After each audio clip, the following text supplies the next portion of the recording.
Hello everyone, and welcome back to another episode of Strategy Guide, where we show you how to get strategic victories and tactical victories in your favorite video games.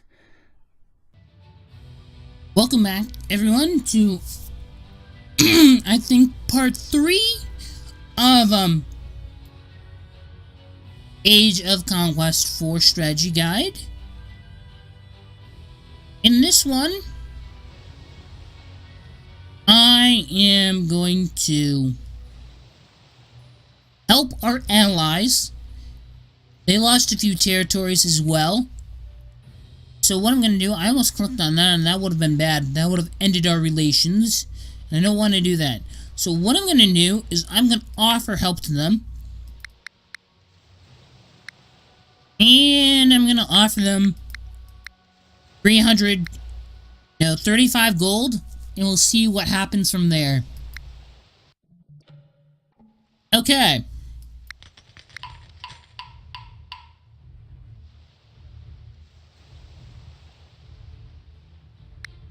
So, what I want to do now is move all 400 here.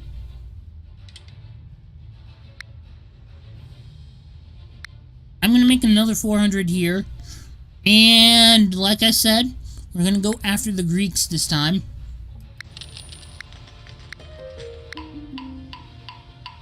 So I got a message from them thanking me for the support and whatnot that the Liberians did. So we are going to continue helping them financially because we have our own stuff that we're going to worry about.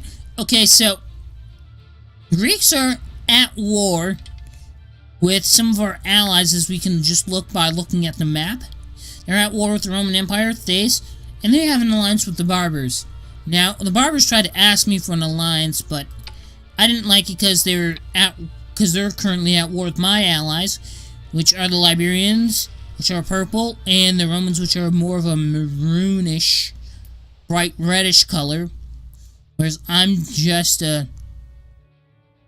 I'm not sure what shade of red that is, but they're in the shade of red that isn't the one that covers most of the map, which is me dominating everyone. So, let's get into this.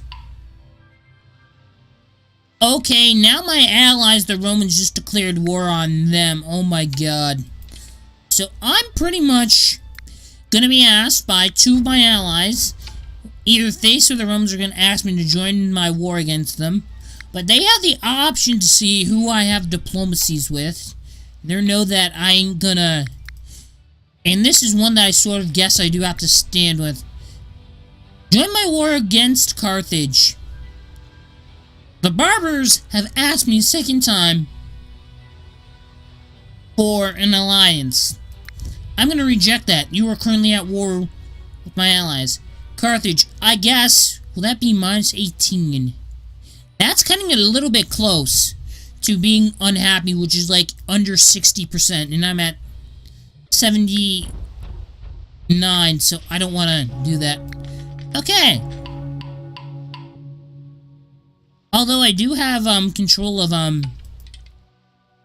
Greece now. So let me see here. What do I want to do? I haven't armed this border yet, and I should have done that a while ago.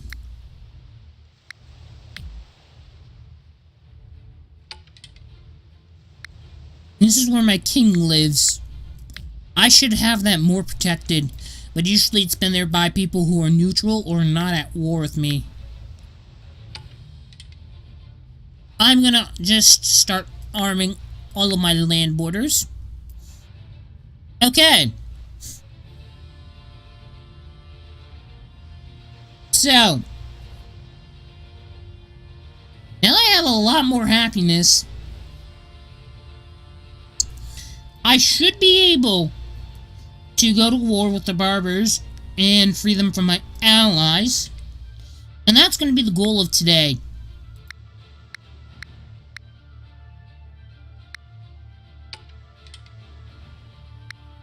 Okay, enact I'm going to... I want to get like 300 from like one area just once, please. Okay. 300 ready to go. And I don't have the money to disembark. Okay, so I guess I'm going to have to end my turn there. My nation's happiness unexpectedly declined, which means that might put a... Oh my god, the barbers in Carthage keep asking me to join an alliance, but yet they're at war with, like, almost all of my allies. No! My opinion of these guys are pretty low.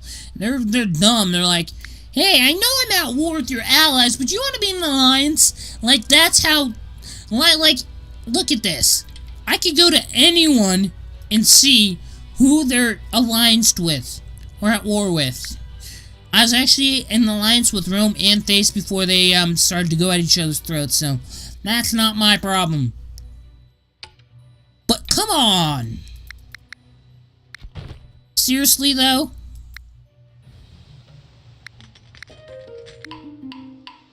Okay. So I'm gonna go down here, or as far as I can go, which would be here. And I'm going to help my Liberian allies. Now, I haven't yet declared war on the barbers, but I will do that when I get my troops down there and ready to fight. And the way this is going to work is I'm going to move them here.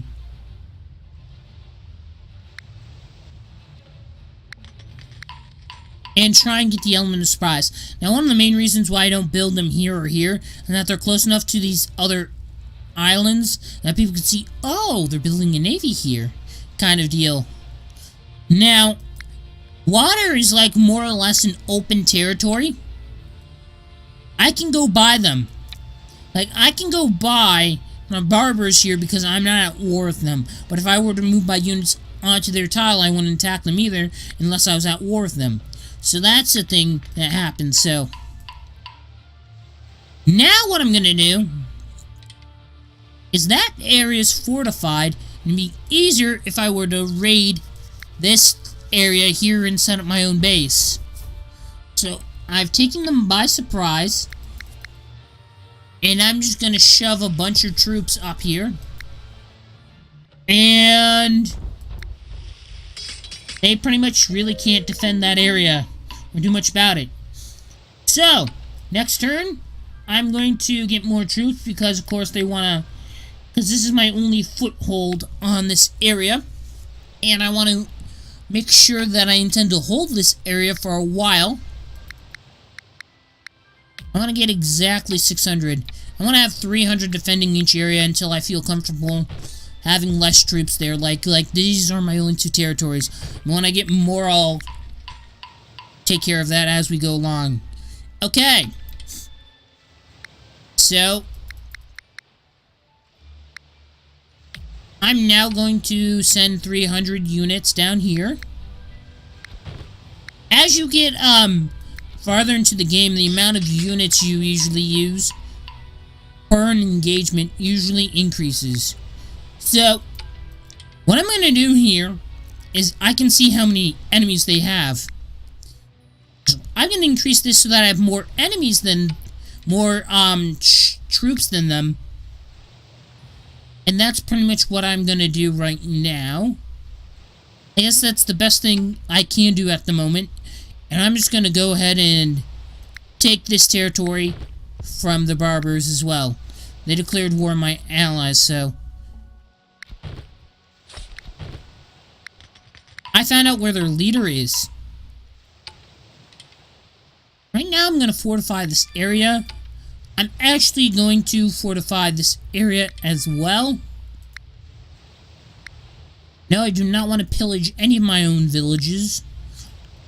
That, I think, would be bad. I'm not sure. I don't know why they give you that option. I've never once used the option to pillage something.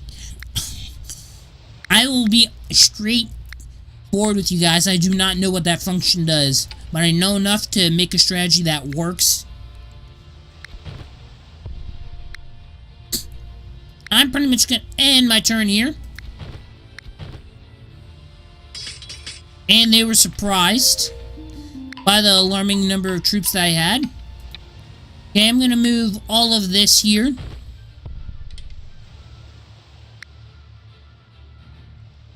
Now, I sort of have to put all my troops here because even though that this area is pretty much blocked off from the rest of the barbers, they can still spend troops here. And that's what they're probably going to do. Now, another reason why I'm trying to go directly for their king is because 176 is definitely more than enough to capture their 87 units. And that includes their king. And they have a high risk of losing their king right now. My allies, and they'll get all of that. But the upside is that I don't want that to happen because I want this border to... I don't want so many borders that I have to defend, and I don't think I could defend all of this right now while taking military action down here. But if I were to take out their leader, but they took out them, I guess I technically get the Liberians' territories as well. But I'm not about letting my allies just die off. I say that and one of my allies died off. Well, I really can't win them all. Okay, I'm just gonna move all of them there. I'm gonna make an extra 100 just for the sole purpose of going down here. Now, a lot of these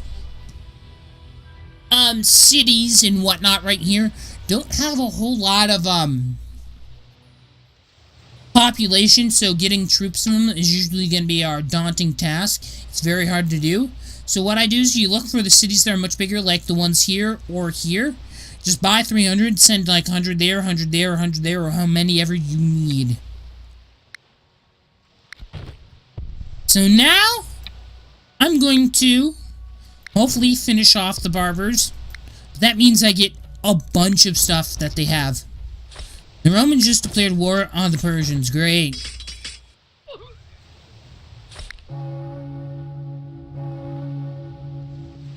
They're also at war with Carthage. Romans are my allies, so I'm going to definitely take some time to talk to Carthage about what they've been doing to my ally. I'm going to start by moving 300 of those down there. I'm going to move a bunch here. And I'm going to reject that because you are at war with an ally of mine. Rome will actually, they declared war on you. So I'm just going to stay neutral between that battle. And by helping your allies, you're technically helping yourself in this scenario. Like, what I'm doing here is these 4 territories used to be owned by the Liberians. Well, not anymore. I own them, but I didn't take it from them. The enemies took it from them, and then when I took out their leader, I got those from them. So that's another way to get ahead in battles, and it's very good if you're playing Supremacy Battle, because that means you only need 82% of territories in order to win, and that counts to your total of 100 points, and to get 100 points, you need 82% territories, and only 10% of your points can come from allied territories or something along those lines. They have a lot of troops up here, so I'm gonna act like the anvil while I hope the Romans follow through and be the hammer.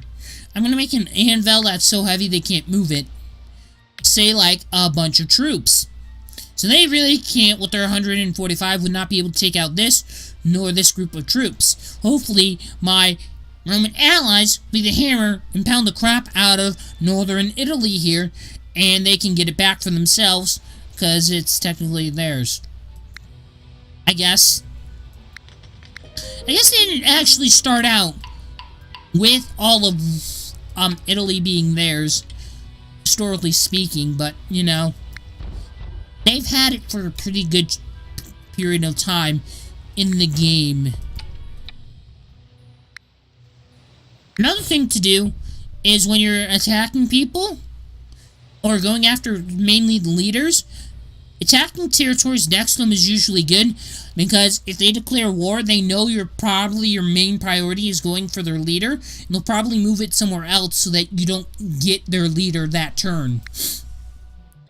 So you'll probably, by doing that, you'll end up attacking a territory where their leader is currently, and if they move it, then they're safe for now, or so they think, but then you'll attack the territory that they moved it to, and that can actually be beneficial to you as well, but they doesn't look like they moved it.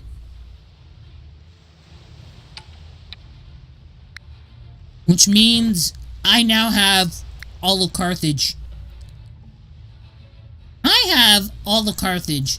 Now, I just need to take out the Persians, then I need to go for Rome and Liberia. But I'm going to do Persians first, because Rome and the Liberians were so nice to not go to war with me and be my allies. I'm going to give them a chance to, like, attempt to take me on. Like, prep their armies and attempt to take me on kind of thing. It's not going to be pretty, but, attacking people that I once was in an alliance with. But this is domination. At this point, I'm pretty much more than close to getting a victory. At this point, I have 73% of territories. 82 is required for supremacy, but we are playing, which is the default victory conditions. You can actually change that if you want to, where you have to take out all the territories. So that's the thing. 100 here. I'm gonna put down 100 here. And I'm definitely gonna go for 100 troops right here. Okay. Well, guys, I think I'm gonna have to end this episode of Strategy Guide here. Hope you guys enjoyed watching. If you did, leaving any comments, questions, or feedback for me in the comment section down below would be highly appreciated. And I will see you guys later. Bye-bye.